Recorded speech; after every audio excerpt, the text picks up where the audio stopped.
நம்ம அடுப்பு பற்ற வைக்கிற பொழுது அல்லது தீ மூட்டுகிற பொழுது அது சரியாக எரியாது.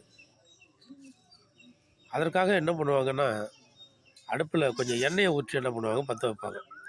ஒரு விறகை தீ மூட்டுவாங்க, ஒரு அடுப்பை தீ மூட்டுவாங்க, அல்லது ஏதாவது ஒரு இடத்துல என்ன பண்ணுவாங்க, தீ மூட்டுகிற பொழுது அது சரியாக பற்றாது. அப்படி சரியாக பற்றாத சூழ்நிலையில் அதில் கொஞ்சம் எண்ணெயை ஊற்றுவாங்க. எண்ணெயை ஊற்றி தீக்குச்சியை கிழித்து வச்சோன்னே என்ன பண்ணுவாங்க, நல்லா என்ன கொப்புன்னு அது பிடிச்சிக்கும், பற்றி எரியும். அதில் பச்சை விறகு 1 2 இருந்தாலும் அந்த காஞ்ச விறகோடு சேர்ந்த பச்சை விறகு அதில் இருந்தாலும் அதுவும் சேர்ந்து எரிய ஆரம்பித்து விடும். இப்படி தான் நம்ம பரிசுத்த வேதாகமத்தில் ஒரு வசனம் இருக்குது பாருங்கள். உனக்கு உண்டான தேவ வரத்தை நீ அனல் மூட்டி எழுப்பி விடு. 2 தீமோத்தேயு 1:6 இந்த வசனம் சொல்லுது. நமக்கு உண்டான தேவ வரத்தை, கர்த்தர் நமக்கு கொடுத்திருக்கிற வரத்தை அனல் மூட்டி எழுப்பணும்.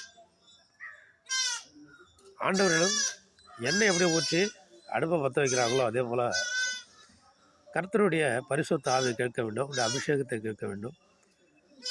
கேட்டு நம்ம பெற்றுக்கொள்கிற பொழுது நாம் ஆதியில் கொண்ட அன்பை நம்ம விட்டிருந்தா, ஆதியில் கொண்ட வரத்தை நம்ம இழந்திருந்தா, ஆதியில் கொண்ட அபிஷேகத்தை இழந்திருந்தா, மீண்டுமாய் கர்த்தரிடத்தில் மன்றாடி ஜெபித்து பரிசுத்த ஆவியானவரை, ஜப வரத்தை, அபிஷேக எண்ணெயை நம்ம பெற்றுக்கொள்கிற பொழுது அனல் மூட்டி எரிய விடுகிறவர்களாய், நாம் எரிகிறவர்களாய் கட்டாயம் இருப்போம்.